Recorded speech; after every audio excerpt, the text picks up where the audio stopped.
I'd now like to introduce Senator Sherrod Brown. Senator Brown, a Democrat from Ohio, has dedicated his career to fighting for America's workers and preserving the dignity of work. In 2017, Senator Brown laid out his vision for improving the value of work in America and rethinking our economic policies to reflect today's realities.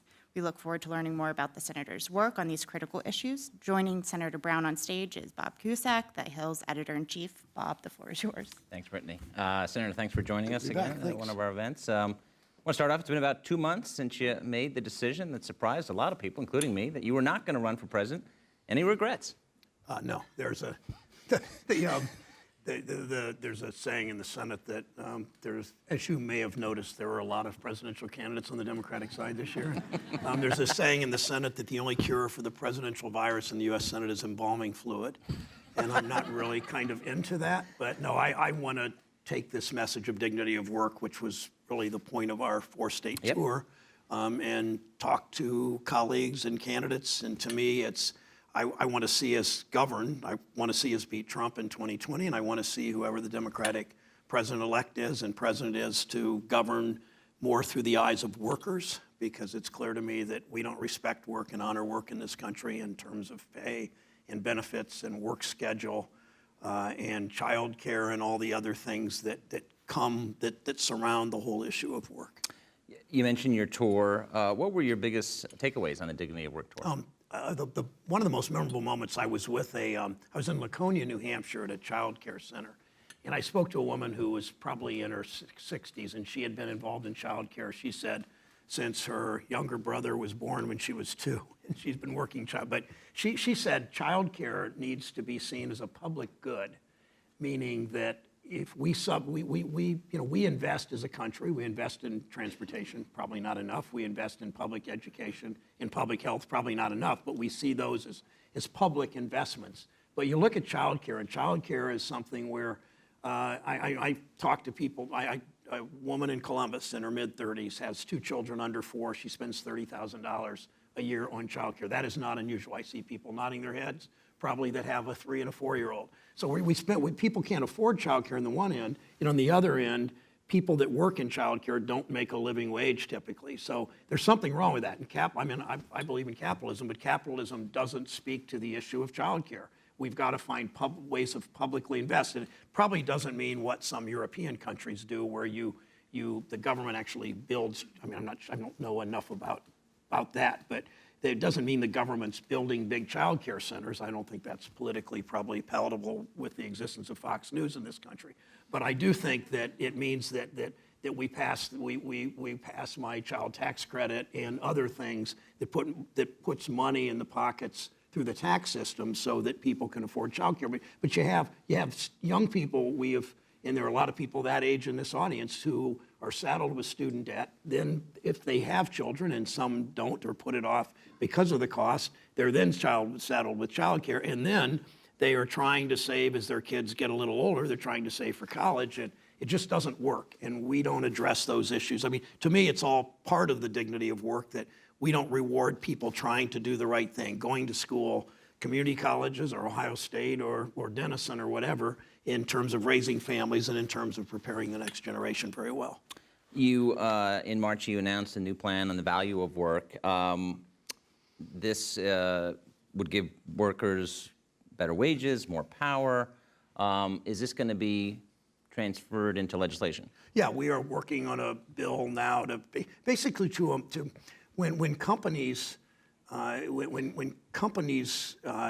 through technology have sort of pushed people out of their jobs, understanding technology and innovation and how that happens, that the companies have some responsibility to those employees. And that's what our bill will address. So we're working on some responsibility of those employees to make sure that they have a place in this company. And it might mean that they retrain them, that the responsibility should in those cases be at least mostly on the company to make sure they can evolve into something else, be trained to something else in that company. Otherwise, I mean, workers have become too much a cost to be minimized in our country. I mean, you all know that.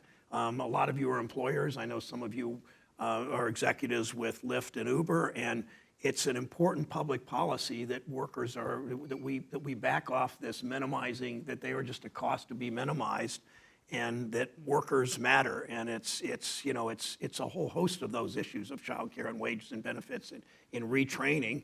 I don't want to get too much into this, but 30, 40 years ago, something shifted in worker training became the government's responsibility, not the company's responsibility. I know we're not going to exactly go back to that, and I understand the public purpose of that, but there needs to be some corporate responsibility to this too.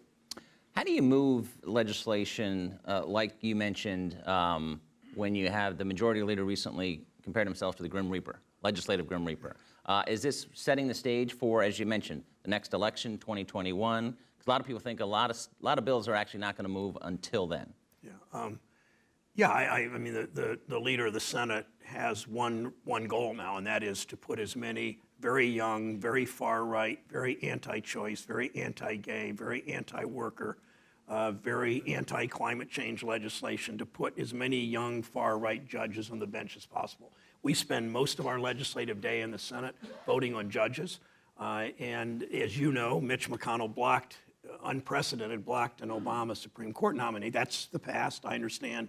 Don't look back too much, but they also blocked a whole lot of I'm not a lawyer, but I understand this. They blocked a whole lot of district and circuit judges too. So by the time Trump became president, there was this huge backlog of unfilled judgeships, and there is an effort in the Republican Party to get other judges, other Republican appointed judges who are older, to take what's called senior status. They can still rule from the bench, but they open up those vacancies. So this Congress in the last 3 years has ratified or confirmed more judges than I believe any 3-year period in American history.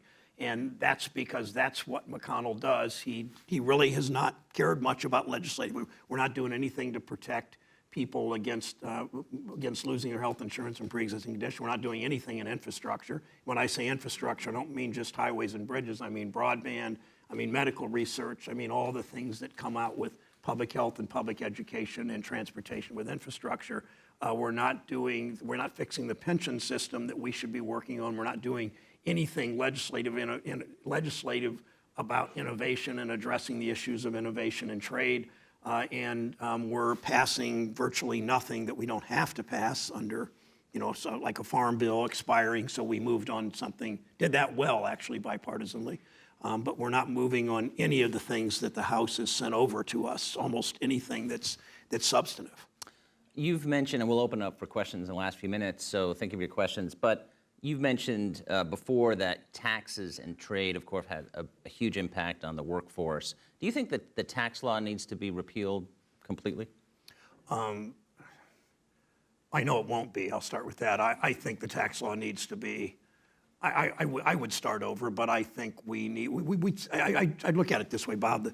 We shifted the tax burden, the Trump tax cut. It did a number of things, but I won't talk about all that many of them. One is literally over time, 75% of the benefits go to the wealthiest 1%, when the rich have done just fine in this country in the last 20 years. Number two, it had a special provision that they provided any company a 50% off coupon on their taxes if they move overseas. So GM, Lordstown, Ohio, they just laid off over the last 2 years, laid off 5,000 workers, and that doesn't count all the thousands of workers in the supply chain and local workers and all that. 5,000 workers.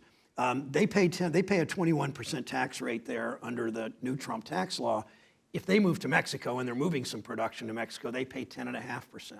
So you start with fixing that and doing a number of other things. But I would focus instead on, I have legislation called the Working Families Tax Relief Act. It's got 45 sponsors.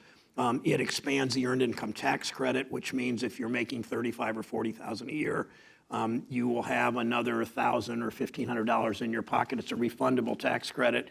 It helps families with small children. It helps in part address the issue of child care being a public good.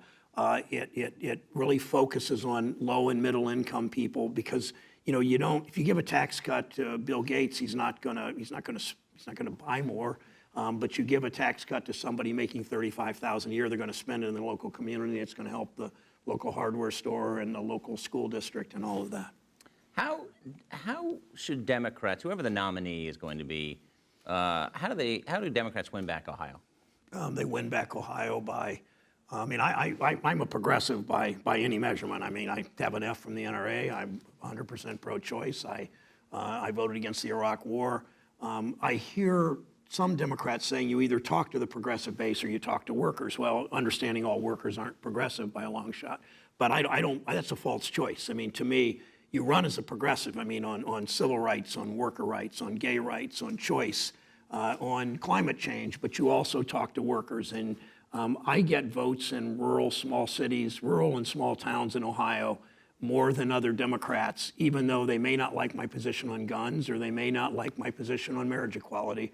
But a number of them, and I don't win majorities there, but a number of them vote for me because I talk about their kids going to community college and talk about their health care and talk about pre-existing condition and issues like that. So Democrats have to get out of their mind. They need to just be the progressive. They need to talk to workers and listen to workers because Trump's betrayed workers. I mean, there's no doubt in my mind that Trump has betrayed workers who trusted him to upend the system. He's done some upending, but the swamp is more dense than it ever was with the billionaire thugs around him. And we've not seen any real progress for fundamentally for workers. We still see profits going up, executive compensations exploded, workers are more and more productive, you all know that, yet wages have gone up a little bit, but mostly been stagnant.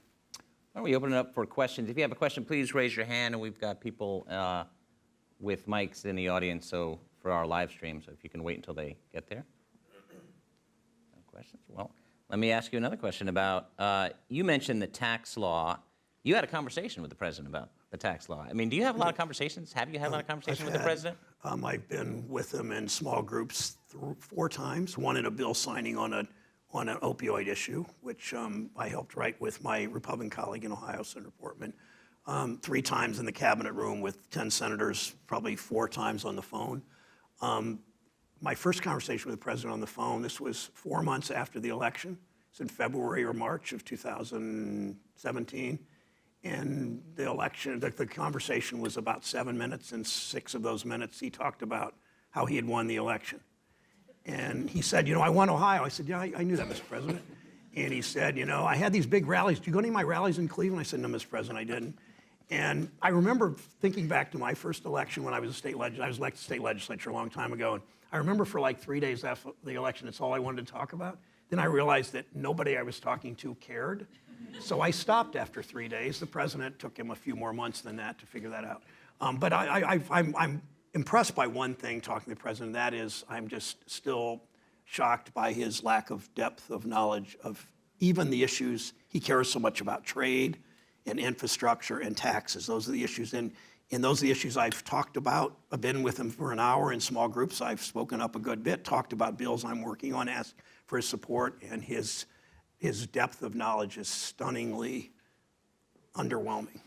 I mean, just stunning that the President of the United States, I mean, I didn't think George W. was the smartest president we've ever had, but I also know he had some depth of knowledge about a whole host of issues. I also remember George W., who you wouldn't have heard me say a lot of, he almost looks good to me now, but did George W., right after September 11th, went to a mosque? If you remember that, this president would never do anything like that. It's all this phony populism that, real populism is never racist, it's never anti-Semitic, it never attacks women, it doesn't give tax cuts to rich people, but he plays that divisive game that's ultimately going to cost him the election in 2020, I think.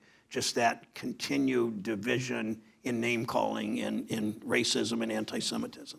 What are your thoughts on what he's doing on trade, specifically China, and do you think the new NAFTA will pass Congress? I call it NAFTA 1.6 because it's only marginal changes. It's not a new NAFTA. It doesn't get to 2.0? Yeah, it doesn't even get to 2.0.